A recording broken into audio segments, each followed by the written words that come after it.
As-tu déjà senti que malgré tous tes efforts, rien ne bouge? Tu pries, tu persévères, mais le mur reste, et tu te demandes si tu manques de foi. Mais non, ce n'est pas toi qui es trop faible. C'est simplement que tu n'as pas encore laissé le Saint-Esprit faire en toi ce qu'aucune force humaine ne pourra jamais produire. Car lorsque l'Esprit descend, il transforme un homme ordinaire en conquérant inarrêtable. Ce ne sont plus tes forces qui avancent, mais sa puissance en toi. Dans cette vidéo, je vais te partager des clés profondes, tirées des Écritures pour t'aider à entrer dans cette dimension. Et à la fin, nous prierons ensemble. Pas une simple prière, mais une parole de feu et de percée. Alors, reste bien jusqu'au bout. Abonne-toi maintenant à Lumière en Christ et clique sur « J'aime » si ton cœur reconnaît que ce message vient de Dieu. Tu peux aussi bénir quelqu'un simplement en partageant cette vidéo. Et écris dès maintenant dans les commentaires cette déclaration de foi. Je choisis de marcher avec la puissance du Saint-Esprit et rien ne m'arrêtera. Depuis toujours, les plus grandes victoires dans la Bible n'ont jamais été remportées par la force humaine, mais par la puissance de Dieu. Moïse n'a pas fendu la mer par un bâton, mais par l'Esprit. David n'a pas vaincu Goliath avec une fronde, mais parce que l'Éternel combattait avec lui. Les disciples n'ont pas bouleversé le monde par leur intelligence, mais après avoir été remplis du Saint-Esprit. Et Jésus lui-même n'a commencé son ministère qu'après avoir reçu l'Esprit comme une colombe. Dans Jean 14, verset 16, Jésus dit « Je prierai le Père, et il vous donnera un autre consolateur. » Ce consolateur, c'est le Saint-Esprit. Pourtant, aujourd'hui, beaucoup vivent leur foi comme s'il était absent. Ils prient, mais sans feu. Ils avancent, mais sans direction, parce qu'ils ont oublié la source. Sans l'Esprit, la foi devient routine, la prière devient sèche, l'épreuve devient insurmontable. Ce n'est pas Dieu qui s'est éloigné, c'est l'homme qui a négligé l'ami le plus fidèle du ciel. Mais les Écritures sont claires. L'Esprit du Seigneur est sur moi.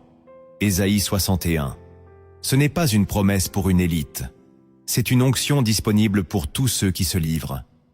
Et si tu le choisis, cette onction peut reposer sur toi. Pour comprendre comment le Saint-Esprit peut te rendre réellement inarrêtable, tu dois laisser de côté ce que tu crois savoir sur la foi. Il ne s'agit pas d'être fort, mais d'être rempli. Il ne s'agit pas de prouver quelque chose à Dieu, mais de lui céder tout l'espace. Voici la première vérité que tu dois recevoir dans ton esprit. Le premier principe que tu dois comprendre, c'est que le Saint-Esprit ne vient pas renforcer ta volonté. Il vient remplacer ton moteur. Tant que tu avances par ta propre énergie, tu finiras toujours par t'épuiser. Tu peux lire la Bible tous les jours, prier avec sincérité, t'engager dans ton église. Mais si la source de ton zèle n'est pas le Saint-Esprit, tout ce que tu bâtis finira par s'effondrer. La chair peut imiter l'esprit pendant un temps, mais elle ne peut jamais produire le fruit de Dieu.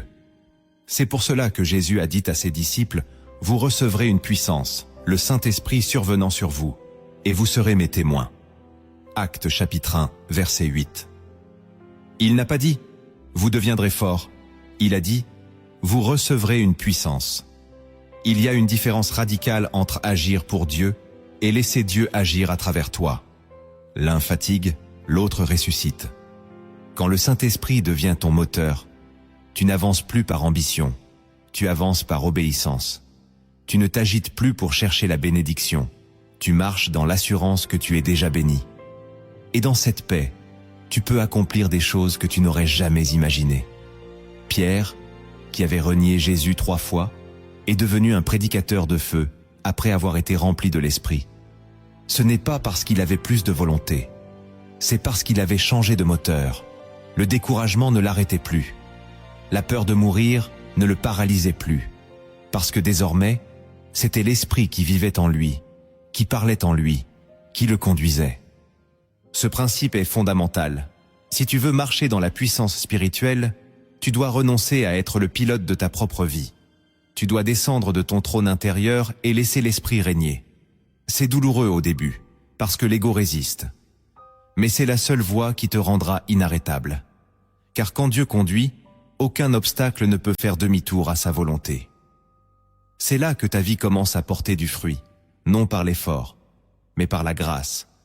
Le Saint-Esprit ne vient pas te rendre plus fort.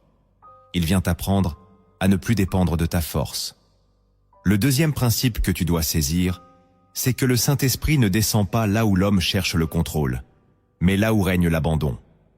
Beaucoup veulent la puissance de Dieu sans renoncer à la direction. Ils veulent l'onction, mais ils veulent aussi choisir le chemin, le rythme, la destination. C'est pour cela qu'ils ne voient pas de percée spirituelle durable. Le Saint-Esprit n'est pas un outil divin qu'on utilise selon ses besoins. Il est une personne. Il est Dieu. Et il ne cohabite jamais avec l'orgueil caché derrière la maîtrise. Dans Luc chapitre 4, verset 1, il est écrit « Jésus, rempli du Saint-Esprit, revint du Jourdain, et il fut conduit par l'Esprit dans le désert. » Ce verset n'a rien d'anodin. Le Fils de Dieu lui-même ne choisit pas sa prochaine étape. C'est l'Esprit qui le conduit, vers un lieu inconfortable.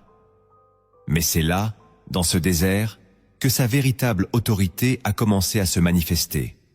Ce principe dérange, parce qu'il touche à la racine de notre indépendance. Nous aimons garder un œil sur la direction, poser nos conditions, limiter les risques. Mais le royaume de Dieu ne fonctionne pas selon nos assurances humaines. Il fonctionne par la foi. Et la foi, ce n'est pas dire « je crois que Dieu fera ce que je veux ». C'est dire « je choisis de suivre, même quand je ne comprends pas ». L'abandon, ce n'est pas la passivité. C'est l'acte spirituel le plus puissant que tu puisses poser. C'est le cri intérieur qui dit « Seigneur, je ne veux plus gérer ma vie. Je veux que ce soit toi qui traces le chemin. » Quand l'abandon est réel, l'esprit descend. Quand tu lâches tes sécurités, il libère la sienne. Et ce qu'il fait alors dépasse tout ce que tu aurais pu planifier. Il ouvre des portes auxquelles tu n'avais jamais pensé. Il ferme celles qui t'auraient détruit. Il t'emmène là où ta destinée peut enfin s'accomplir. Mais cela demande du courage. Le courage de renoncer au besoin de tout contrôler. Le courage de faire confiance, même quand tout en toi veut garder la main. Si tu veux que l'esprit fasse de toi un conquérant, tu dois d'abord accepter de devenir un serviteur. Le troisième principe que tu dois accepter, c'est que le Saint-Esprit libère la puissance uniquement là où la foi agit comme une clé vivante, pas comme une idée morte. Trop de croyants parlent de foi, chantent de la foi, enseignent sur la foi, mais vivent comme si Dieu était absent de leur quotidien. Leur foi est théorique, figée dans des versets mémorisés, mais sans transformation réelle. Pourtant, la foi n'est pas un concept abstrait. Elle est une réponse intérieure vivante à la voix du Saint-Esprit. Elle commence là où le raisonnement humain s'arrête. Elle agit là où la logique refuse d'avancer. Et c'est précisément dans cet espace que la puissance du ciel se manifeste. Dans Hébreux chapitre 11, verset 6, il est écrit « Or sans la foi, il est impossible de lui être agréable, car il faut que celui qui s'approche de Dieu croit que Dieu existe et qu'il est le rémunérateur de ceux qui le cherchent. Croire que Dieu existe, ce n'est pas suffisant. Il faut croire qu'il agit, ici, maintenant, dans ton histoire, dans ta faiblesse, dans ton désert. La foi, ce n'est pas réciter des promesses. C'est marcher sur l'eau quand tout hurle de rester dans la barque. C'est dire oui à Dieu même quand tu n'as pas encore la provision, même quand tu n'as pas encore la force, même quand tu ne comprends pas. Et c'est là que le Saint-Esprit intervient. Il ne descend pas pour renforcer ton confort, mais pour pousser ta foi à respirer. Il crée des situations qui t'obligent à avancer sans filet. Il permet parfois des blocages, des silences, des retards, non pour t'abandonner, mais pour réveiller en toi une foi qui ouvre les cieux. La foi n'est pas émotion, elle est décision, elle est mouvement. Et lorsque tu choisis de croire activement, même dans l'obscurité, l'Esprit libère une onction qui brise les limites. Tu deviens inarrêtable, non pas parce que tu es sûr de toi, mais parce que tu es certain de lui. Ce principe est un tournant. Il te force à te regarder en face. Est-ce que ta foi vit ou est-ce qu'elle dort? Le Saint-Esprit attend que tu ouvres la porte, mais il ne forcera jamais l'entrée. Il répond à ceux qui osent croire, marcher, déclarer, même quand tout semble perdu. Car c'est là que commence la véritable puissance spirituelle. Le quatrième principe que tu dois méditer, c'est que le Saint-Esprit travaille dans le silence, bien plus qu'il ne se manifeste dans le spectaculaire. Dans notre époque bruyante, agitée, saturée de signes visibles et de recherche d'émotions, beaucoup croient que l'absence de sensation signifie l'absence de Dieu.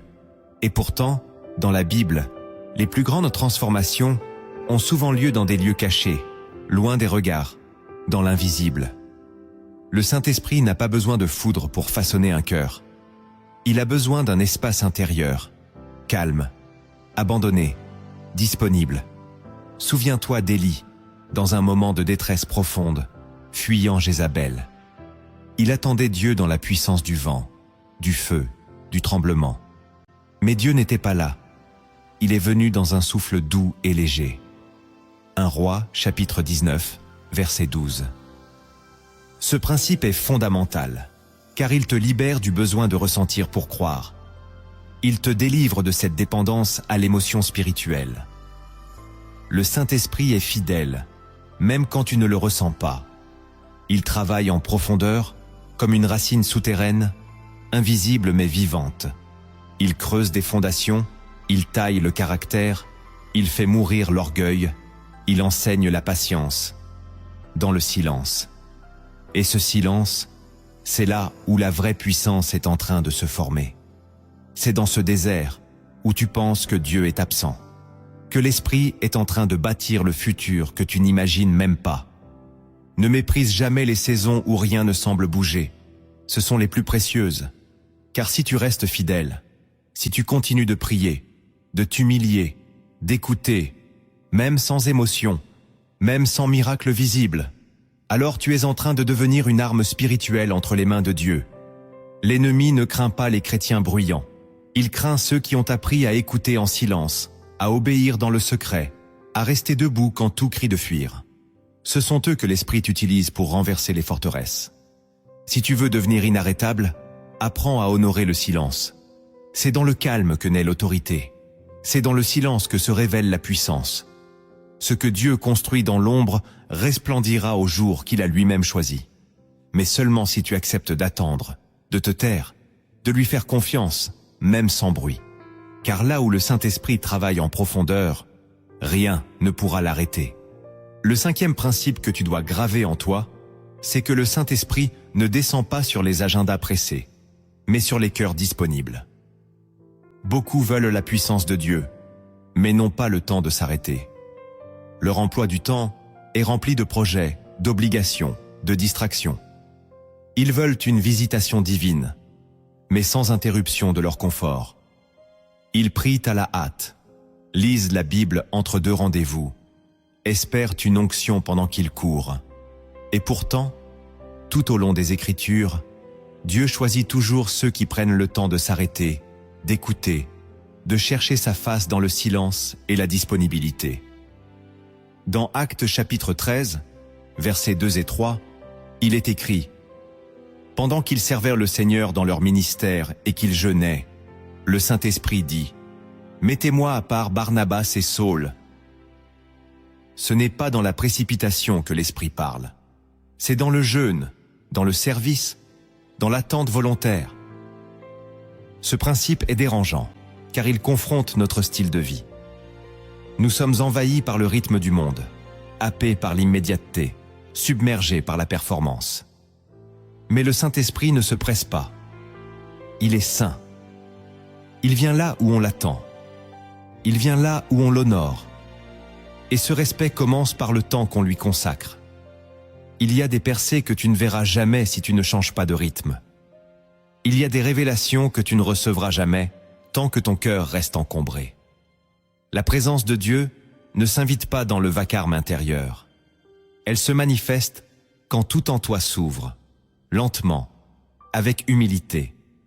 C'est pourquoi certains chrétiens stagnent. Ils ont la connaissance, mais pas la présence. Ils connaissent les versets, mais non plus l'huile. Et cette huile ne vient que dans le temps passé avec l'Esprit, sans chronomètre, sans attente immédiate, juste pour l'aimer, l'écouter, le chercher. C'est dans ces lieux de rencontre sacrés que Dieu transforme. Il ne touche pas seulement ta situation, il touche ton identité. Et une fois que cela se produit, rien ni personne ne peut te faire reculer. Tu deviens inarrêtable, non parce que tu fais plus, mais parce que tu es plus rempli. Et c'est dans ce principe que tu dois t'arrêter maintenant et écrire dans les commentaires cette déclaration prophétique.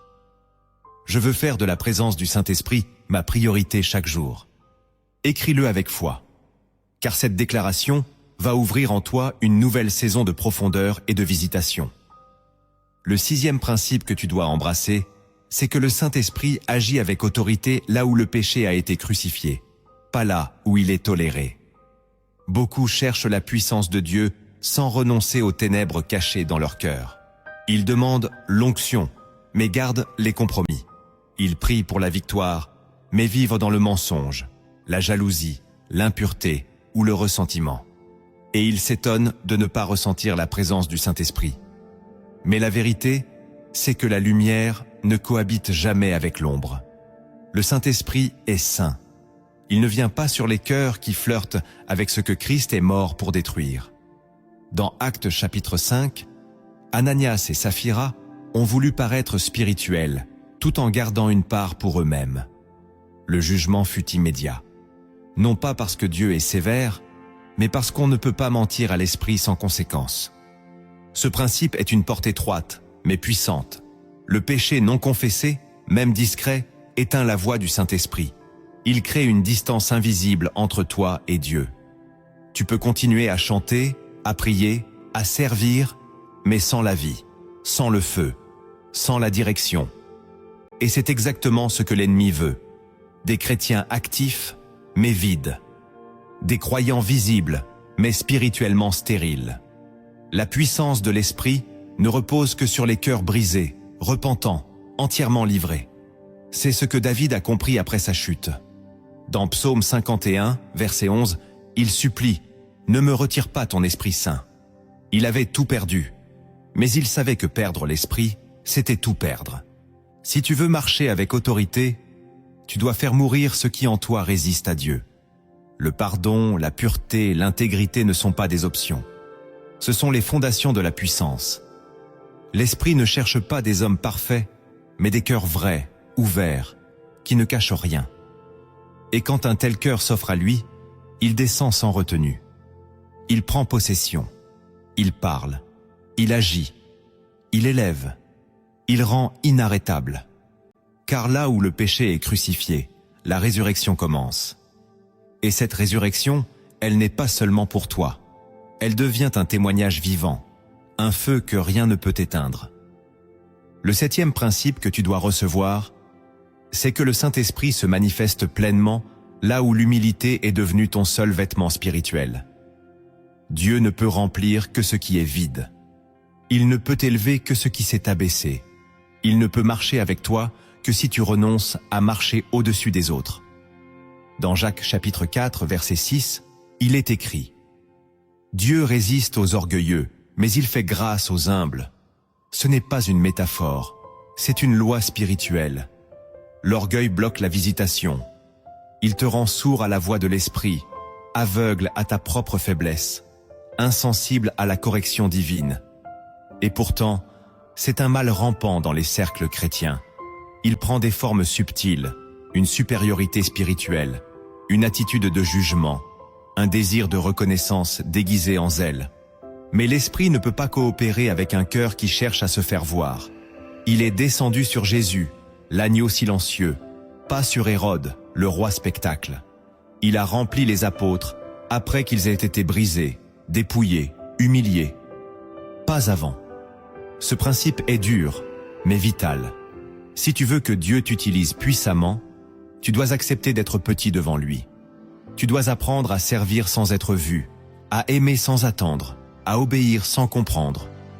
Et c'est dans cette posture que le ciel descend. C'est dans ce dépouillement que la vraie puissance se lève. L'humilité n'est pas une faiblesse. Elle est une arme, une force cachée qui attire l'onction. Car l'homme humble dépend totalement de Dieu. Il prie avec feu parce qu'il sait qu'il ne peut rien sans lui. Il pardonne vite car il sait combien il a été pardonné. Il écoute avant de parler. Il pleure avant de juger. Et c'est cet homme-là que Dieu élève. Pas l'arrogant, pas l'ambitieux spirituel, mais le serviteur discret. Le Saint-Esprit est attiré par ceux qui se tiennent bas. Plus tu descends, plus il descend. Et quand il descend, il agit. Il agit avec une précision, une puissance, une profondeur que l'orgueil ne pourra jamais imiter. Si tu veux être inarrêtable, sois d'abord invisible. Que ton seul désir soit de plaire à Dieu. Car là où il trouve l'humilité, il libère une gloire que personne ne peut contester. Le 8e principe que tu dois comprendre, c'est que le Saint-Esprit ne se manifeste pas dans l'agitation religieuse, mais dans la communion profonde. Il y a aujourd'hui une forme de frénésie spirituelle qui ressemble à la foi, mais qui en est souvent l'opposé. Des réunions de feu, des prières bruyantes, des activités constantes, mais peu de silence, peu d'écoute, peu d'intimité. Le Saint-Esprit n'est pas attiré par l'agitation extérieure. Il cherche la profondeur. Il cherche l'authenticité. Dans Jean chapitre 15, Jésus dit « Demeurez en moi, et je demeurerai en vous ». Ce mot « demeurer » n'évoque pas un moment passager, mais une vie enracinée, connectée, constante. C'est dans cette intimité prolongée que naît la véritable onction. Ce principe est essentiel, car il t'oblige à poser une question simple. Est-ce que tu connais vraiment l'Esprit comme une personne, ou seulement comme une puissance? Beaucoup cherchent les manifestations de l'Esprit sans chercher son cœur. Ils veulent ses dons, mais pas sa compagnie. Ils veulent les résultats sans la relation. Mais le Saint-Esprit n'est pas un distributeur de miracles. Il est l'ami fidèle du croyant qui veut marcher avec Dieu, jour après jour, pensée après pensée, battement après battement. Et c'est dans cette communion que l'autorité naît. Pas dans l'agitation, pas dans le bruit, mais dans l'unité profonde, entre ton esprit et le sien. La communion, c'est s'arrêter pour l'écouter. C'est pleurer devant lui sans filtre. C'est le laisser sonder les coins cachés de ton âme. C'est l'inviter dans les décisions, dans les luttes, dans les joies. C'est renoncer à faire seul. Et c'est cette posture qui rend inarrêtable. Parce qu'un homme en communion avec le Saint-Esprit n'est jamais seul. Il porte en lui une paix que rien ne peut voler, une sagesse que personne ne peut corrompre, une lumière que l'obscurité ne comprend pas. Ce genre d'homme n'a pas besoin de faire du bruit. Sa simple présence dérange les ténèbres. Si tu veux marcher dans la vraie puissance, cherche la vraie relation. Ne cours pas après les effets. Cherche la source. Et la source, c'est la communion. C'est là que le Saint-Esprit révèle les mystères, libère les dons, forge le caractère. Ce que tu construis dans l'intimité résistera aux tempêtes. Car la puissance de Dieu n'est pas un événement. Elle est la conséquence d'une proximité entretenue. Le 9e principe que tu dois accepter, c'est que le Saint-Esprit te rend inarrêtable, non pas en ôtant les obstacles, mais en t'enseignant à les traverser. Beaucoup attendent que Dieu enlève la montagne, alors que le Saint-Esprit veut leur apprendre à la gravir. Ils prient pour que la tempête cesse, alors que l'Esprit veut leur apprendre à marcher dessus. Le but de Dieu n'est pas de t'éviter les combats, mais de te rendre plus grand qu'eux. Dans Romains chapitre 8, verset 37, il est écrit « Mais dans toutes ces choses, nous sommes plus que vainqueurs par celui qui nous a aimés. » Note bien, dans toutes ces choses. Pas après, ni en dehors. Le Saint-Esprit ne te fait pas contourner la douleur. Il te fait triompher à l'intérieur d'elle. Ce principe est une clé spirituelle que beaucoup refusent, car elle exige un changement de mentalité. Trop de croyants vivent dans une foi conditionnelle. Si Dieu m'aime, il me protège de l'épreuve. Mais en réalité, c'est souvent dans l'épreuve que Dieu t'élève. Le désert n'est pas un échec. C'est un lieu de formation.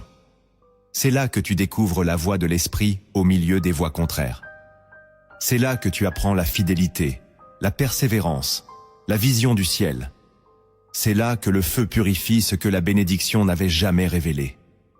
Si tu veux être inarrêtable, tu dois apprendre à bénir Dieu même dans la fournaise, à avancer même quand il ne parle pas, à croire même quand rien ne bouge. L'Esprit de Dieu n'est pas un passe-droit spirituel. Il est un enseignant de feu. Il ne vient pas supprimer les géants. Il te donne les stratégies pour les vaincre. Il ne ferme pas toujours la bouche des lions, mais il t'enseigne à ne pas trembler dans leurs fosses. Et cette puissance intérieure, que rien n'ébranle, c'est ce que le monde ne comprend pas. Car elle ne dépend pas des circonstances. Elle dépend de la communion avec celui qui a déjà tout vaincu. Alors ne fuis plus les saisons difficiles. Elles sont peut-être le berceau de ton onction. Ne demande plus seulement la sortie, demande la révélation. Car ce que tu apprends dans la vallée te servira sur la montagne. Et c'est ainsi que l'Esprit te rend inarrêtable, non par la facilité, mais par la transformation. Le 10e principe que tu dois recevoir profondément, c'est que le Saint-Esprit rend inarrêtable celui qui agit non pour être vu des hommes, mais pour accomplir la volonté du Père. C'est l'une des grandes fractures spirituelles de notre génération. Nous avons remplacé l'obéissance silencieuse par la visibilité constante. Nous voulons être utiles, mais aussi applaudis. Nous voulons porter du fruit, mais aussi être reconnus. Et c'est là que le feu s'éteint. Car le Saint-Esprit n'accompagne pas les ambitions déguisées. Il n'oint que les missions confiées par le ciel. Dans Matthieu chapitre 6, verset 6, Jésus déclare « Mais toi, quand tu pries, entre dans ta chambre, ferme ta porte, et prie ton Père qui est là dans le lieu secret. Et ton Père, qui voit dans le secret, te le rendra. » La vraie puissance naît dans l'invisible. La vraie autorité se forge loin des projecteurs. Ce principe est une épée à double tranchant. Il nous oblige à discerner les intentions cachées derrière nos actions spirituelles. Pourquoi veux-tu servir? Pourquoi veux-tu impacter? Est-ce pour briller ou pour obéir? Est-ce pour bâtir ton royaume ou pour étendre celui de Dieu? Le Saint-Esprit ne coopère jamais avec la vanité. Il ne partage pas sa gloire. C'est pourquoi certains ministères s'effondrent malgré leur apparente efficacité. Parce que l'édifice était construit sur le sable du moi, pas sur le roc de l'obéissance. Et l'obéissance, c'est faire ce que Dieu demande, même si personne ne regarde, même si personne n'applaudit, même si personne ne comprend. Quand tu vis ainsi, conduit par le Saint-Esprit, tu deviens une menace pour les ténèbres, parce que tu ne cherches rien d'autre que la volonté du Père. Tu n'es plus manipulable, tu n'es plus corruptible, tu n'es plus influencé par les regards, ni les opinions, ni les attentes humaines. Tu n'as qu'un seul objectif, entendre un jour le Père dire « bien, bon et fidèle serviteur ». Et cette liberté intérieure, cette pureté de motivation, déclenche une onction rare, une autorité invisible, une force tranquille qui fait trembler l'enfer. Si tu veux être inarrêtable, cherche d'abord à être invisible pour les hommes, mais vu du ciel. C'est là que le Saint-Esprit t'investit. C'est là qu'il t'équipe. C'est là qu'il te rend dangereux pour le royaume des ténèbres. Car celui qui agit dans le secret selon Dieu marche dans une puissance que personne ne peut arrêter. Tu as maintenant reçu les fondations visibles. Mais il existe des vérités plus profondes encore, enfouies dans les Écritures, dissimulées au regard pressé. Ces vérités ne sont pas seulement à comprendre, elles sont à vivre. Si tu les accueilles, le Saint-Esprit ne te rendra pas seulement fort, il te rendra indestructible dans l'invisible. Voici la première. La première vérité cachée que tu dois découvrir, c'est que le Saint-Esprit ne vient pas seulement pour agir à travers toi. Il vient d'abord pour restaurer en toi l'image que Dieu a toujours eue de toi. Avant de te donner une mission, le ciel veut guérir ta perception. Car si l'ennemi arrive à t'abîmer de l'intérieur, il n'a même plus besoin de t'attaquer de l'extérieur. Il te suffit de croire que tu n'es pas digne, que tu n'es pas capable, que tu n'as rien à offrir. Et tu t'arrêtes de toi-même. Mais quand le Saint-Esprit vient, il commence toujours par remettre en lumière ce que le Père voit en toi depuis l'éternité. Il ne regarde pas ton passé. Il ne tient pas compte de tes échecs. Il ne te définit pas par tes cicatrices. Il regarde ton appel, ton essence, ton potentiel caché sous les couches de honte, de peur et de mensonge. Dans Romains chapitre 8, verset 16, il est écrit « L'Esprit lui-même rend témoignage à notre esprit que nous sommes enfants de Dieu. » Ce témoignage n'est pas une simple parole. C'est une réécriture de ton identité. Le Saint-Esprit parle à ton être profond et vient briser la voie des traumatismes, des paroles toxiques, des rejets passés. Il vient enlever le manteau du rejet pour te revêtir de la dignité d'un fils, d'une fille, héritier du royaume. Tu n'es plus un mendiant spirituel. Tu es un ambassadeur céleste. Tu n'as plus besoin de quémander l'amour. Tu es aimé. Tu n'as plus besoin de prouver ta valeur. Tu es choisi. Et c'est là que commence la vraie puissance. Quand tu ne cherches plus à devenir quelqu'un, mais que tu acceptes enfin d'être celui que Dieu a toujours vu. Cette restauration ne se fait pas en un jour. Elle passe par des larmes, par des silences, par des effondrements intérieurs. Mais elle ouvre un espace pour que l'Esprit y dépose une gloire que rien ne pourra souiller. Car une identité restaurée est une forteresse. Aucun mensonge ne peut s'y loger. Aucune attaque ne peut la fissurer. Tu deviens inébranlable non par orgueil, mais par révélation. Et c'est cette révélation que l'Esprit veut graver en toi. Tu es ce que Dieu dit de toi, pas ce que le monde t'a fait croire. La deuxième vérité cachée que tu dois embrasser, c'est que le Saint-Esprit ne se manifeste pas seulement dans ce que tu fais pour Dieu, mais surtout dans ce que tu abandonnes pour lui. Nous avons été formés dans une culture de la performance. Même dans l'Église, nous avons appris à mesurer notre valeur par ce que nous accomplissons. Prêcher, servir, enseigner, évangéliser. Mais l'Esprit de Dieu regarde autrement. Il n'est pas impressionné par tes œuvres. Il est attiré par ton oui silencieux, ton renoncement intérieur, ton obéissance secrète. Ce que tu es prêt à déposer sur l'autel en dit bien plus sur ton intimité avec lui que tout ce que tu es capable de faire. Dans Luc chapitre 14, versets 26 à 27, Jésus dit une parole que beaucoup n'osent plus prêcher. « Si quelqu'un vient à moi et ne hait pas son père, sa mère, sa femme, ses enfants, ses frères et même sa propre vie, il ne peut être mon disciple. Celui qui ne porte pas sa croix et ne me suit pas ne peut être mon disciple. » Ces paroles sont dures, mais elles révèlent une vérité essentielle. Il y a un prix à la présence de Dieu. Il y a une croix à porter. Le Saint-Esprit ne descend pas sur les cœurs encombrés de priorités humaines. Il vient là où tout a été posé, déposé, abandonné. Et ce que tu abandonnes n'est pas toujours un péché. Parfois, ce sont des choses bonnes en elles-mêmes, mais qui prennent trop de place. Des rêves que tu tiens plus fort que sa volonté. Des relations que tu refuses de lâcher. Des ambitions que tu veux préserver. Mais si tu savais ce que l'Esprit peut déposer à la place, tu ne tarderais pas une seconde. Chaque renoncement devient une chambre pour sa gloire. Chaque vide que tu acceptes devient un espace pour l'inattendu de Dieu. Ce que tu lâches par amour, l'Esprit le transforme en autorité. Tu veux marcher dans une puissance spirituelle authentique? Regarde ton cœur. Demande-toi ce que tu refuses encore d'abandonner. Ce n'est pas ton service qui bloque la visitation. C'est ton attachement. Le Saint-Esprit cherche un temple vide de lui-même, prêt à tout perdre pour tout recevoir. Et quand ce cœur se présente, alors, le feu descend. La troisième vérité cachée que tu dois discerner, c'est que le Saint-Esprit ne vient pas pour répondre à tes prières, mais pour aligner ton cœur au désir du ciel. Trop souvent, nous prions en espérant que Dieu vienne confirmer nos plans. Nous invoquons le Saint-Esprit comme un soutien divin à nos ambitions terrestres. Mais l'Esprit ne descend pas pour exaucer nos caprices spirituels. Il vient pour briser nos volontés tordues, pour démanteler nos attentes charnelles et pour nous repositionner dans la volonté parfaite du Père.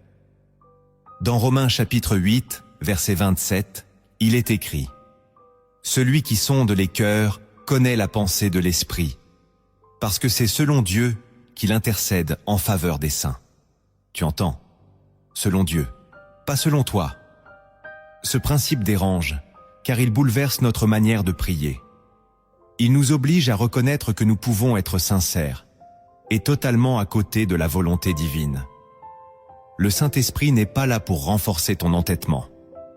Il est là pour te repositionner, te recentrer, te réorienter. Parfois, il ne répond pas tout de suite à ta prière. Non parce qu'il est silencieux, mais parce qu'il attend que ton cœur change de posture. Il ne veut pas que tu lui dictes le chemin. Il veut que tu marches sur le sien. Et c'est dans cette humilité-là que la puissance se manifeste. Quand tu cesses de prier pour que Dieu fasse ce que tu veux, et que tu commences à prier pour désirer ce qu'il veut, là, l'Esprit parle. Là, il révèle. Là, il envoie. Il change ta vision. Il redéfinit tes priorités. Il te donne des désirs que tu n'aurais jamais pu imaginer. Et quand tu commences à désirer ce que le ciel désire, alors tes prières deviennent irrésistibles, car elles ne montent plus de ta volonté, mais de la sienne en toi. Si tu veux marcher dans l'onction véritable, commence par renoncer à l'agenda de ton âme. Laisse l'Esprit reprogrammer ton cœur. Tu verras que ce qu'il veut pour toi dépasse de loin ce que tu lui demandes. Et c'est ainsi qu'il te rendra inarrêtable, en te rendant inséparable du cœur de Dieu. La quatrième vérité cachée que tu dois intégrer, c'est que le Saint-Esprit ne te remplit pas pour que tu sois fort devant les hommes, mais pour que tu sois vrai devant Dieu. Beaucoup veulent l'onction pour être respectés, écoutés, suivis. Mais l'Esprit ne descend jamais sur les masques. Il descend sur les visages dévoilés. Il n'accompagne pas l'image que tu veux projeter. Il embrasse celui que tu es, réellement, dans ta nudité spirituelle, dans ton imperfection sincère. Dans Jean chapitre 4, verset 23, Jésus dit « Mais l'heure vient, et elle est déjà venue, où les vrais adorateurs adoreront le Père en esprit et en vérité, car ce sont là les adorateurs que le Père demande. » Le mot essentiel ici, c'est vérité, pas performance, pas apparence, pas émotion, vérité. Le problème, c'est que beaucoup ont appris à jouer des rôles spirituels, à dire ce qu'il faut dire, à paraître fort même quand tout en eux est brisé. Ils veulent être des modèles de foi, mais ne savent plus être vulnérables devant Dieu. Et c'est cette posture qui empêche l'esprit de couler. Le Saint-Esprit n'a jamais cherché des super-héros de la foi. Il cherche des hommes et des femmes capables de dire « Seigneur, j'ai peur, je doute, je suis fatigué, mais je viens à toi tel que je suis. » C'est cette vérité-là qui attire sa présence. David a péché, il a chuté, il a pleuré, mais il n'a jamais joué un rôle devant Dieu. Il s'est humilié, il a crié, il s'est repenti. Et c'est pourquoi Dieu l'appelait « un homme selon mon cœur ». Pas parce qu'il était parfait, mais parce qu'il était vrai. Le Saint-Esprit ne remplit pas ceux qui veulent en briller. Il remplit ceux qui veulent être transformés. Et cette transformation commence par la vérité, ta vérité, celle que tu caches aux autres, celle que tu fuis toi-même. Tant que tu refuses de la regarder en face, tu restes bloqué. Mais dès que tu l'ouvres à Dieu, le ciel s'ouvre à toi. C'est pour cela qu'il est écrit « Heureux ceux qui ont le cœur pur, car ils verront Dieu. » Matthieu chapitre 5, verset 8. La pureté ne vient pas d'un passé parfait. Elle vient d'un cœur transparent, qui ne ment pas à l'esprit. Alors si tu veux être rempli, commence par être vrai. Car là où il y a vérité, l'Esprit descend sans limite. La cinquième vérité cachée que tu dois recevoir, c'est que le Saint-Esprit descend puissamment là où la parole de Dieu n'est plus juste lue, mais mangée, digérée, incarnée. Dans Jérémie chapitre 15, verset 16, le prophète déclare « Tes paroles se sont trouvées, et je les ai dévorées. Ta parole a fait la joie et l'allégresse de mon cœur. » Ce n'est pas une lecture, c'est une fusion, une rencontre, un feu intérieur. Car le Saint-Esprit n'est jamais séparé de la parole. Il ne confirme pas tes émotions. Il confirme ce que Dieu a déjà dit. Et plus cette parole est en toi, plus l'Esprit a de terrain pour agir, pour parler, pour transformer. Il y a une génération qui cherche des sensations spirituelles sans fondation scripturaire. Des croyants qui veulent entendre la voix de l'Esprit, mais qui n'écoutent pas ce qu'il a déjà écrit. Des prières passionnées, mais sans ancrage. Des proclamations puissantes, mais sans racines. Et le résultat, c'est une foi fragile. Une foi qui tremble dès que le ciel se tait. une foi qui se disperse à la moindre tempête. Le Saint-Esprit n'a pas été envoyé pour faire de nous des passionnés instables. Il a été envoyé pour graver en nous la parole vivante, pour la faire respirer, marcher, combattre à travers nous. Quand tu manges la parole, elle change ton langage. Elle transforme tes pensées. Elle aiguise ton discernement. Elle coupe les mensonges à la racine. Elle te rend solide dans l'épreuve, stable dans le désert, inébranlable dans la guerre. Et c'est là que le Saint-Esprit trouve une maison où il peut régner. Parce que son langage, c'est l'écriture. Son feu, c'est la vérité. Son autorité, c'est ce que Dieu a déjà scellé. Alors, si tu veux marcher dans la puissance de l'Esprit, cesse de lire la Bible comme un livre. Approche-toi d'elle comme d'un autel. Chaque verset est une semence. Chaque chapitre est une épée. Chaque mot est une clé. Le monde spirituel reconnaît ceux qui sont remplis de la parole, car leur parole ne tombe pas à terre. Elle porte, elle coupe, elle bâtisse, et l'enfer recule. Ce n'est pas ton volume de prière qui fait trembler les ténèbres, c'est la profondeur de la parole en toi. Et cette profondeur, le Saint-Esprit veut la creuser aujourd'hui, non pas pour que tu saches plus, mais pour que tu portes plus, car une parole incarnée est une parole inarrêtable. La 6e vérité cachée que tu dois discerner, c'est que le Saint-Esprit ne descend pas là où règne la peur, mais là où règne la confiance radicale en Dieu. La peur est l'un des plus grands voiles spirituels. Elle bloque l'écoute, elle paralyse l'obéissance, elle éteint l'audace, et pourtant, elle est souvent subtile. Elle se cache derrière la prudence, derrière le calcul, derrière les « oui », mais elle te pousse à douter de ce que Dieu a promis, à attendre des confirmations humaines, à retarder les pas de foi. Mais le Saint-Esprit ne descend pas dans une atmosphère de contrôle. Il se manifeste là où l'âme ose dire « Même si je ne comprends pas, j'avance ». Car la peur, c'est l'ennemi du mouvement de l'esprit. Et la foi, c'est son langage. Dans 2 Timothée chapitre 1, verset 7, il est écrit « Car ce n'est pas un esprit de timidité que Dieu nous a donné, mais un esprit de force, d'amour et de sagesse. » Ce verset n'est pas une inspiration passagère, c'est un positionnement, une vérité spirituelle incontournable. Dieu n'alimente jamais la peur, jamais. Si tu sens une crainte persistante, un blocage intérieur, un stress qui grandit quand tu pries, sache que ce n'est pas l'esprit.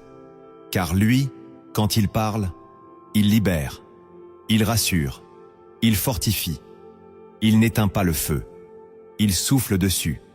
Ce que le Saint-Esprit cherche aujourd'hui, ce sont des hommes et des femmes qui auront le courage d'obéir avant de tout comprendre, qui oseront quitter le rivage sans carte, simplement parce qu'ils ont entendu « Viens ». Ce sont ces gens-là qui déclenchent les miracles. Ce sont ces cœurs-là que Dieu utilise pour des percées. Pas ceux qui attendent que tout soit sécurisé, mais ceux qui disent « Seigneur, je ne vois rien, mais je te fais confiance ». Et cette confiance attire une gloire invisible, une direction surnaturelle, une paix qui dépasse l'intelligence. Si tu veux que l'Esprit agisse puissamment en toi, il te faudra renoncer à toutes les formes de peur qui freinent ta foi. Il te faudra désarmer tes scénarios négatifs. Il te faudra choisir de croire, radicalement, même au bord du vide. Car c'est là, à cet endroit précis, que le Saint-Esprit descend. Pas pour te sauver de la chute, mais pour te faire voler. La 7e vérité cachée que tu dois reconnaître, c'est que le Saint-Esprit ne donne pas seulement des dons, il forme des porteurs. Trop souvent, les croyants recherchent les dons spirituels comme des outils puissants. Prophétie, guérison, discernement, langue. Mais ils oublient que ces dons ne sont rien sans la maturité spirituelle de celui qui les porte. Le Saint-Esprit n'est pas un distributeur de puissance. Il est un formateur d'âme. Il préfère un cœur préparé à un don spectaculaire. Il préfère un vase pur à une capacité visible. Dans 1 Corinthiens chapitre 12, Paul parle longuement des dons spirituels. Mais c'est au chapitre suivant, dans 1 Corinthiens 13, qu'il dit « Quand je parlerai les langues des hommes et des anges, si je n'ai pas l'amour, je suis un airain qui résonne. » Autrement dit, tu peux tout avoir, mais si ton cœur n'est pas sanctifié, tu n'as rien. Et c'est là que le Saint-Esprit agit en profondeur. Il ne veut pas seulement t'équiper, il veut te transformer. Il ne veut pas seulement te confier une parole de connaissance. Il veut faire de toi une voix fiable du ciel. Il ne veut pas seulement te permettre d'imposer les mains. Il veut que ton cœur porte la compassion du Christ. Car les dons sans le fruit deviennent des dangers. Mais les dons portés par un cœur formé deviennent des armes célestes. Cette vérité change tout. Elle t'invite à ne plus chercher les manifestations, mais la formation. Elle te pousse à demander à l'Esprit non pas ce qu'il peut te donner, mais ce qu'il veut corriger. Elle t'oriente vers un chemin plus lent, mais plus profond, celui de l'humilité, de la persévérance, de l'affinement. Et c'est dans ce creuset intérieur que naît l'autorité spirituelle. Car ce n'est pas ton don qui impressionne les ténèbres, c'est ta consécration. Ce n'est pas ton talent qui attire l'attention du ciel, c'est ton obéissance. Et c'est ce que l'Esprit cherche aujourd'hui, des porteurs, pas des utilisateurs. Si tu veux que ton onction dure, que ton impact soit réel, que ta vie porte du fruit éternel, laisse-toi former. Laisse le Saint-Esprit tailler, corriger, ralentir, rediriger. Il ne t'humilie jamais pour te détruire. Il t'humilie pour t'établir. Car un cœur formé par le ciel devient un canal que rien, ni personne, ne peut arrêter. La 8e vérité cachée que tu dois laisser pénétrer ton âme, c'est que le Saint-Esprit ne vient pas entretenir ton confort, mais déclencher ta mission. Le confort est doux, rassurant, agréable. Mais spirituellement, il est aussi un anesthésiant redoutable. Il t'endort doucement. Il éteint le feu sans que tu t'en rendes compte. Tu te lèves encore pour prier. Tu vas à l'église. Tu lis ta Bible. Mais ton cœur ne brûle plus. Tu fais les choses de Dieu, mais sans la voix de Dieu. Et c'est précisément là que le Saint-Esprit veut intervenir. Pas pour prolonger ta tranquillité, mais pour raviver l'urgence du ciel en toi. Dans Actes chapitre 13, alors que les disciples jeûnaient et adoraient, il est écrit « Le Saint-Esprit dit « Mettez-moi à part Barnabas et Saul pour l'œuvre à laquelle je les ai appelés. » Verset 2. Cette parole a tout changé. Paul n'est pas devenu inarrêtable parce qu'il était zélé. Il l'est devenu parce qu'il a été mis en mouvement par l'Esprit. Il a quitté l'ordre établi. Il a laissé ses repères. Il a accepté la mission. Et cette mission, c'était le plan de Dieu, pas le sien. Il n'était pas en quête de projet personnel. Il attendait que le ciel parle. Et quand l'Esprit a parlé, il a obéi immédiatement. Beaucoup de croyants attendent un feu nouveau, sans comprendre que ce feu est lié à un appel. Tant que tu refuses d'entrer dans la mission que Dieu a préparée pour toi, tu sentiras toujours une forme de sécheresse intérieure. L'Esprit ne vient pas seulement te consoler. Il vient te mobiliser. Il t'appelle à sortir de la zone où tu maîtrises tout. Il t'invite à faire ce que tu n'oses pas, à parler à ceux que tu évites, à aller là où tu n'as jamais mis les pieds. Et c'est là que le confort meurt, mais que la gloire commence. Si tu veux vivre l'onction véritable, tu dois être prêt à quitter ce qui est familier. Tu dois dire « Seigneur, mets-moi à part ». Et quand il le fera, sache que rien ne sera plus comme avant. Tu seras inconfortable, mais inspiré. Attaqué, mais fortifié. Mis à l'écart, mais rempli. Car le Saint-Esprit ne rend pas ta vie plus simple. Il la rend puissante. Et cette puissance commence là où ton confort s'arrête. La 9e vérité cachée que tu dois recevoir, c'est que le Saint-Esprit ne vient pas accélérer ton rythme, mais t'enseigner le temps du royaume. Dans notre monde pressé, tout doit aller vite. Réponse immédiate. Percée rapide. Ministères éclairs. Appel précipité. Et cette mentalité a contaminé même la foi. On veut que Dieu agisse selon notre calendrier. On prie aujourd'hui et on attend le miracle demain. Mais l'Esprit de Dieu ne fonctionne pas selon l'urgence humaine. Il suit le rythme du ciel. Et ce rythme commence toujours par un ralentissement. Car avant de t'envoyer, il veut t'enraciner. Avant de te propulser, il veut t'éprouver. Avant de te révéler, il veut t'effacer. Dans Galates chapitre 5, verset 25, il est écrit « Si nous vivons par l'Esprit, marchons aussi selon l'Esprit. » Tu entends ? Marchons. Pas courons. Pas sautons. Pas brûlons les étapes. Marchons. Le Saint-Esprit ne presse pas. Il conduit. Il façonne. Il attend. Et chaque temps d'attente n'est pas une perte. C'est un creuset. C'est là que tu apprends la dépendance. Là que tu découvres la profondeur. Là que se forgent les racines qui tiendront ton appel quand viendront les tempêtes. Ce principe est vital. Car si tu veux marcher dans une puissance durable, il te faudra épouser le rythme du ciel. Tu devras apprendre à ne pas précipiter ce que Dieu veut mûrir, à ne pas forcer des portes qu'il garde encore fermées, à ne pas fabriquer ce qu'il n'a pas encore soufflé. C'est là que beaucoup échouent. Ils confondent mouvement et onction. Mais tout mouvement n'est pas divin. Et tout retard apparent n'est pas une erreur. Parfois, Dieu ralentit ta marche pour que ton cœur reste intact. Il freine tes élans pour que ta foi s'approfondisse. Il te cache pour que ta lumière ne t'explose pas au visage. Si tu veux que le Saint-Esprit t'utilise puissamment, cesse de lui imposer ton rythme. Détache-toi du calendrier des hommes. Dis simplement « Seigneur, quand tu veux, comme tu veux ». Et dans ce relâchement, il viendra. Et quand il viendra, ce sera le temps parfait. Car le ciel ne se trompe jamais. Et ceux qui marchent selon l'Esprit ne seront jamais en retard. La 10e vérité cachée que tu dois graver en profondeur, c'est que le Saint-Esprit ne t'est pas donné pour ton plaisir personnel, mais pour la gloire du Christ. Aujourd'hui, beaucoup veulent l'Esprit pour se sentir bien, pour vivre des expériences intenses, pour vibrer dans des moments spirituels exaltants. Mais le but du Saint-Esprit n'est pas ton exaltation. Son but, c'est l'exaltation de Jésus. Il n'est pas venu pour attirer l'attention sur toi.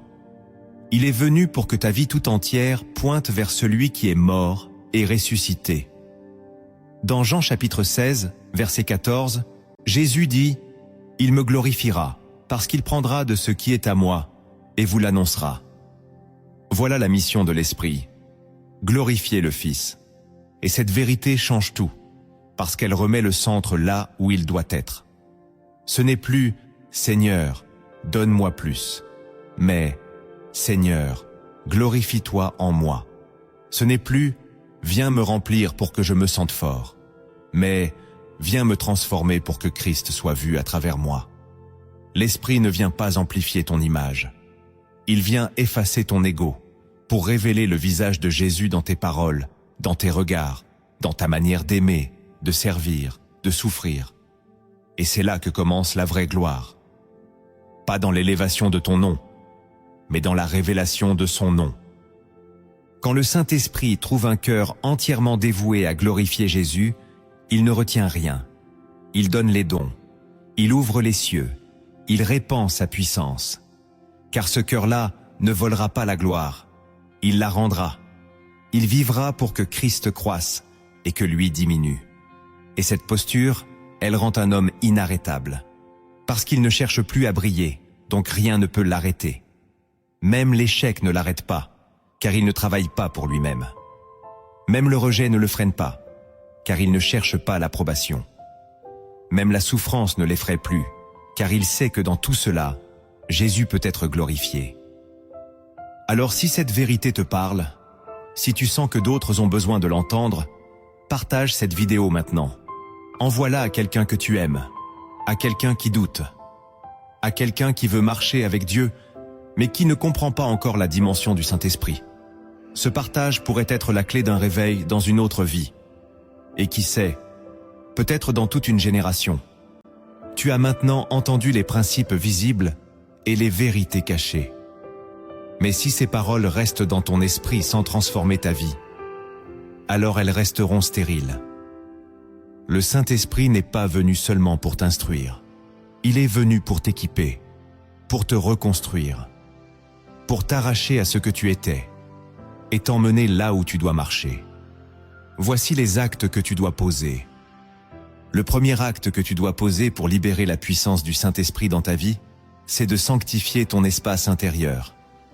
Avant que Dieu ne manifeste sa gloire dans un lieu, il commence toujours par le purifier.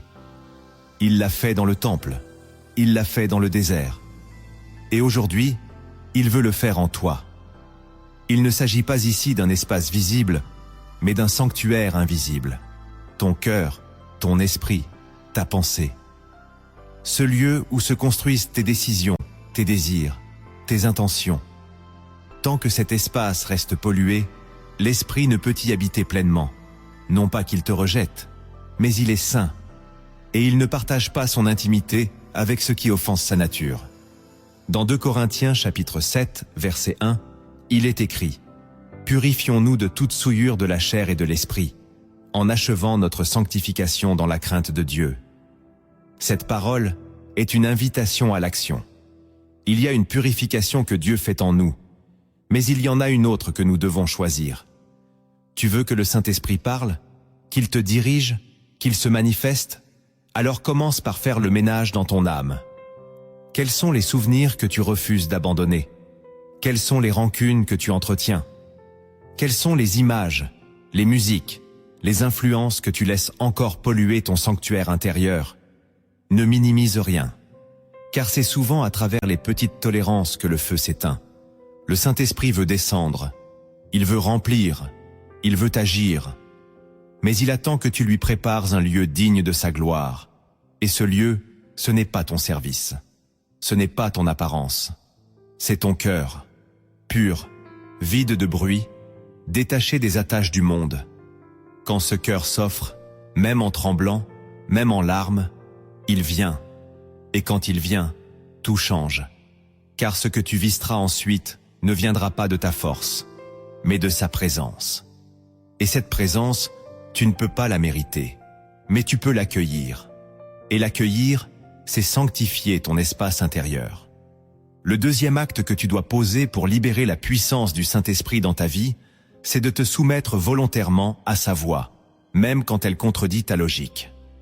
Le Saint-Esprit ne parle pas pour flatter. Il ne parle pas pour confirmer tes préférences. Il parle pour te conduire dans la volonté parfaite du Père. Et cette volonté est souvent inconfortable, contre-intuitive, déroutante. Quand il parle, il déplace, il dérange, il bouscule les raisonnements que tu avais mis des années à construire. C'est pour cela que beaucoup n'écoutent plus vraiment. Ils veulent des paroles rassurantes, jamais dérangeantes. Mais ce n'est pas la voix du Saint-Esprit. Lui, il dit la vérité, même quand elle brûle.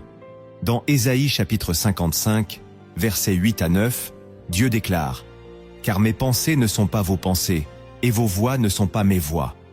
Autant les cieux sont élevés au-dessus de la terre, autant mes voix sont élevées au-dessus de vos voix. » Ce n'est pas une métaphore, c'est une fracture réelle. Il y aura toujours un décalage entre ce que l'Esprit dit et ce que ton raisonnement voudrait entendre. Et c'est là que naît le vrai combat. Est-ce que tu veux comprendre ou est-ce que tu veux obéir? Est-ce que tu choisis la paix intérieure ou la clarté intellectuelle? Dieu n'expliquera pas toujours, mais il t'appellera à marcher. La soumission à la voix de l'Esprit commence dans les petites choses.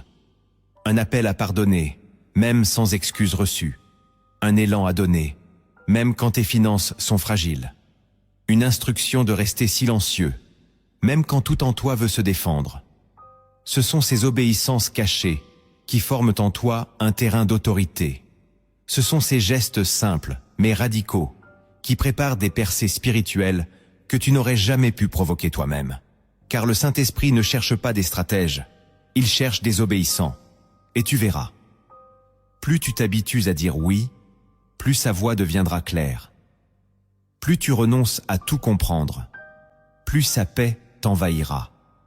Et cette paix-là, nul homme ne peut l'imiter. C'est le sceau de ceux qui marchent selon l'esprit, et non selon la chair. Le troisième acte que tu dois poser pour libérer la puissance du Saint-Esprit dans ta vie, c'est de renoncer à ton besoin d'être compris pour entrer dans la dimension de l'obéissance silencieuse. Beaucoup veulent suivre l'esprit, tant que les autres comprennent leur démarche, tant que leur entourage approuve, tant que cela reste raisonnable aux yeux du monde. Mais la vérité, c'est que le chemin du Saint-Esprit est solitaire. Il t'emmènera là où personne ne t'accompagnera. Il te fera faire des choix que même tes proches ne comprendront pas. Il t'imposera des silences quand on attend des justifications. Il te conduira dans des saisons d'obscurité où tu devras marcher sans explication, juste avec sa voix pour lumière. Dans Hébreux chapitre 11, verset 8, il est écrit « C'est par la foi qu'Abraham, lors de sa vocation, obéit et partit pour un lieu qu'il devait recevoir en héritage, et qu'il partit sans savoir où il allait. » Voilà le modèle. Dieu lui a parlé, et il est parti. Pas d'explication, pas de plan détaillé, pas de consensus familial. Il a obéi dans le silence. Et c'est ce genre d'obéissance que l'Esprit cherche aujourd'hui. Pas une foi applaudie, une foi cachée, une foi qui accepte d'être mal comprise, pourvu que le ciel dise « Tu es resté fidèle ». Cette solitude n'est pas un rejet, c'est une consécration. C'est le signe que Dieu t'appelle plus haut, plus loin, plus profond. Tu n'as pas besoin que les hommes valident ce que Dieu a déjà scellé en toi. Tu n'as pas besoin que l'on t'applaudisse pour savoir que tu avances dans l'esprit. Tu n'as besoin que d'une chose, sa voix et la paix qui l'accompagne. Car cette paix-là te soutiendra quand tout le reste te manquera. Et cette paix-là est le signe que tu es encore sur le bon chemin, même s'il est étroit, même s'il est incompris. Alors accepte d'être isolé un temps. Accepte de ne pas tout expliquer. Accepte de ne pas être compris. Car plus tu cherches l'approbation des hommes, plus tu t'éloignes de l'intimité avec Dieu. Mais si tu lâches ce besoin d'être compris, tu découvriras une liberté que rien ni personne ne pourra t'enlever. Et dans cette liberté, l'Esprit descend avec puissance. Le 4e acte que tu dois poser pour libérer la puissance du Saint-Esprit dans ta vie, c'est de faire de ta faiblesse un autel, et non une excuse. Beaucoup repoussent l'appel du Saint-Esprit en regardant leurs fragilités, leurs limites, leurs échecs passés. Ils se disent « Je ne suis pas assez fort, pas assez spirituel, pas assez prêt ». Et ils s'arrêtent là. Mais l'Esprit de Dieu ne cherche pas des héros. Il cherche des cœurs brisés, lucides, conscients de leur misère, mais prêts à tout lui donner. C'est justement ta faiblesse qui attire sa force. C'est ton incapacité qui crée un terrain pour sa capacité. Dans 2 Corinthiens chapitre 12, verset 9, le Seigneur dit à Paul « Ma grâce te suffit, car ma puissance s'accomplit dans la faiblesse. » Et Paul répond aussitôt « Je me glorifierai donc bien plus volontiers de mes faiblesses, afin que la puissance de Christ repose sur moi. » Ce verset est un renversement. Il t'invite à ne plus cacher ce qui en toi tremble, à ne plus maquiller ce que tu n'as pas réussi à guérir, mais à le déposer comme un autel. Car ce que tu déposes devient sanctifié. Ce que tu exposes à Dieu devient une porte pour sa gloire. Moïse bégayait. Jérémie était trop jeune. Gédéon était le plus faible de sa tribu.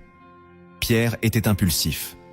Et pourtant, tous ont été visités, remplis, utilisés. Pourquoi ? Parce qu'ils ont cessé de se définir par leur manque. Ils ont laissé l'esprit faire de leur faiblesse un point de contact pour la puissance divine. Ce que tu refuses aujourd'hui de livrer à Dieu est peut-être la chose même qu'il veut transformer en puissance. Mais il n'imposera rien. Il attend que tu ouvres ta main, que tu cesses de t'excuser, que tu cesses de te cacher derrière tes blessures. Le Saint-Esprit veut faire de toi un canal, même fêlé, car c'est par ses fissures que sa lumière passera. Et plus tu t'exposes devant lui avec vérité, plus il t'investira avec autorité. Alors ne dis plus jamais « je ne peux pas », dis plutôt « me voici Seigneur, prends ce que je suis, même faible, même imparfait, et regarde ce que son esprit peut faire avec une vie brisée, mais livrée. » Le 5e acte que tu dois poser pour libérer la puissance du Saint-Esprit dans ta vie, c'est de transformer ta routine en rendez-vous divin. Le feu de l'Esprit ne tombe pas seulement dans les grandes conférences ou les veillées extraordinaires. Il descend aussi dans les instants simples, cachés, quotidiens. Mais pour cela, il faut que tu cesses de compartimenter ta vie. D'un côté, ta vie spirituelle, de l'autre, ton quotidien. Le Saint-Esprit veut habiter tout. Il veut régner dans les moindres détails. Il ne cherche pas à visiter une pièce de ton cœur, mais à gouverner toute la maison. Il veut transformer tes habitudes en autel vivant, ton réveil en moment de consécration, ton trajet en silence de prière, ton repas en offrande de gratitude, ta marche en conversation intime avec lui. Dans Colossiens chapitre 3, verset 23, il est écrit « Tout ce que vous faites, faites-le de bon cœur, comme pour le Seigneur et non pour les hommes. » Cela signifie que chaque action, chaque geste, chaque moment peut devenir sacré s'il est offert à Dieu. Et c'est dans ce type de vie, simple, constante, habitée, que le Saint-Esprit se déploie puissamment. Il ne vient pas sur les rythmes fragmentés, les temps volés, les rapides prières de secours. Il vient sur une vie livrée, organisée autour de sa présence. Une vie qui dit « Saint-Esprit, entre dans mon aujourd'hui ». Pas juste dans mes temps de feu, mais dans mon ordinaire. Et c'est là que le surnaturel commence à habiter le naturel. Tu n'attends plus un miracle, tu vis avec la présence qui les rend possibles. Tu n'attends plus le bon moment, tu deviens un lieu de rendez-vous divin, mobile, disponible, connecté. Et dans cette continuité, la puissance de Dieu devient stable, fluide, constante. Ce n'est plus une visitation, c'est une habitation. Si tu veux que cela devienne ta réalité, partage cette vidéo dès maintenant. Ne la garde pas pour toi. Transmets-la à quelqu'un qui a besoin de reconnecter sa vie entière à la présence du Saint-Esprit. Ce partage pourrait marquer le début d'une vie transformée. Et voici la phrase que je t'invite à écrire dans les commentaires pour sceller cet acte dans ton quotidien. Je veux que chaque moment de ma vie devienne un rendez-vous avec le Saint-Esprit. Le 6e acte que tu dois poser pour libérer la puissance du Saint-Esprit dans ta vie, c'est d'aimer comme lui aime, même quand cela te coûte. Il est facile de prier, de jeûner, de prophétiser. Mais aimer, vraiment aimer, c'est là que commence la preuve ultime de la présence de l'Esprit. Pas un amour de façade, pas un amour conditionnel, mais un amour divin, profond, sacrificiel, libre. C'est dans cet amour-là que l'Esprit est révélé, car l'amour véritable est impossible sans lui. Il dépasse nos forces, il exige le pardon de l'impardonnable, il demande l'accueil de ceux que l'on rejetait, il t'oblige à donner sans rien attendre. Dans Romains chapitre 5, verset 5, il est écrit « L'amour de Dieu est répandu dans nos cœurs par le Saint-Esprit qui nous a été donné. » Voilà la clé. Tu ne peux pas produire cet amour par toi-même. Mais si tu ouvres ton cœur, l'Esprit peut y déposer quelque chose de céleste. Et cette capacité nouvelle bouleverse tout. Elle transforme ton regard. Elle calme ta langue. Elle restaure ta façon de répondre. Elle t'apprend à aimer dans la vérité, sans flatter, sans fuir, sans blesser. Cet amour-là n'est pas naïf. Il est puissant. Il guérit ce que les prières n'ont pas guéri. Il ouvre des cœurs que les prédications n'ont jamais touchés. Aimer de cette manière, c'est accepter d'être blessé sans se fermer. C'est choisir de répondre par la paix quand tout pousse à réagir par la colère. C'est bénir celui qui te rejette sans te sentir diminué. C'est continuer de servir même quand tu n'es pas reconnu. Et cela ne vient pas de toi. Cela vient de lui. C'est le fruit de l'Esprit, selon Galates chapitre 5, verset 22. Et ce fruit, le monde l'attend. Tes proches l'attendent. Tes ennemis l'attendent. Ils ne le diront pas, mais ils l'espèrent. Car ce fruit est la preuve que Dieu vit en toi. Alors, si tu veux marcher dans la puissance spirituelle, commence par demander au Saint-Esprit cette capacité d'aimer au-delà de toi-même. Pas pour paraître spirituel, mais pour révéler Christ. Car là où cet amour circule, la gloire descend. Le 7e acte que tu dois poser pour libérer la puissance du Saint-Esprit dans ta vie, c'est de marcher par la foi quand tout semble figé, et de persévérer même quand le ciel semble silencieux. Il y a des saisons où tu n'entends plus rien. Tu pries, tu jeûnes, tu pleures, et rien ne change. Le silence devient pesant, le doute s'installe, l'envie d'abandonner murmure à l'intérieur. Et pourtant, c'est là, précisément là, que l'Esprit te forme pour la profondeur. Il t'apprend à marcher sans t'appuyer sur tes sens. Il t'entraîne à tenir ferme, non parce que tu ressens, mais parce que tu crois. Et cette foi, une fois purifiée par l'épreuve, devient inarrêtable. Dans Hébreux chapitre 10, verset 38, il est écrit « Mon juste vivra par la foi, mais, s'il se retire, mon âme ne prend pas plaisir en lui. » Dieu cherche des hommes et des femmes qui restent debout même quand ils ne parlent pas, qui gardent les yeux levés même dans la nuit, qui avancent un pas après l'autre, simplement parce qu'ils savent que celui qui a promis est fidèle. Et c'est dans cette persévérance silencieuse que se cachent les percées les plus éclatantes. Parabole, la lampe et le vent. Il était une fois un vieil homme, appelé par Dieu dans sa jeunesse à bâtir un sanctuaire au sommet d'une montagne. Ce sanctuaire, disait le Seigneur, deviendrait un refuge pour les âmes brisées, un lieu de feu et de guérison. Alors il partit, une simple lampe à la main. Le chemin était rude, les jours longs, les nuits glaciales. Et parfois, la flamme faiblissait. Il priait, mais ne ressentait rien. Il chantait, mais n'entendait pas de réponse. Chaque pas devenait plus lourd que le précédent. Un soir, alors que le vent soufflait violemment, la flamme de sa lampe vacilla, puis s'éteignit. Le vieil homme tomba à genoux. Il cria vers le ciel, « Seigneur, tu m'as envoyé ici, mais voilà, je n'ai plus rien, ni lumière, ni force, ni espoir. » Et le ciel resta muet. Mais dans ce silence, une voix intérieure se leva, douce, ferme, familière. Ce n'était pas un son, c'était une certitude. « Continue de monter, même sans lumière, je suis toujours là. » Le vieil homme, les yeux pleins de larmes, se releva. Il reprit la marche. Un pas, puis un autre. Le vent fouettait son visage. La nuit était noire. Mais il avançait. Des jours plus tard, il atteignit le sommet. À cet instant précis, les nuages se déchirèrent. Le soleil éclata. Et le sanctuaire qu'il devait bâtir était déjà là, construit, prêt, dressé par des mains invisibles. Il tomba face contre terre. Et une voix dit « Ta foi a bâti ce que tes mains n'auraient jamais pu construire. » Souviens-toi de cette vérité, ce que tu bâtis dans l'obscurité par la foi. Le Saint-Esprit l'illuminera au moment parfait. Ne t'arrête pas quand tu ne ressens plus rien. Continue de monter, même dans le silence, même dans le doute, car c'est à cet endroit que Dieu agit en secret, pour révéler sa gloire en plein jour. Tu viens de recevoir des clés, pas des paroles théoriques, mais des vérités célestes, vivantes, brûlantes.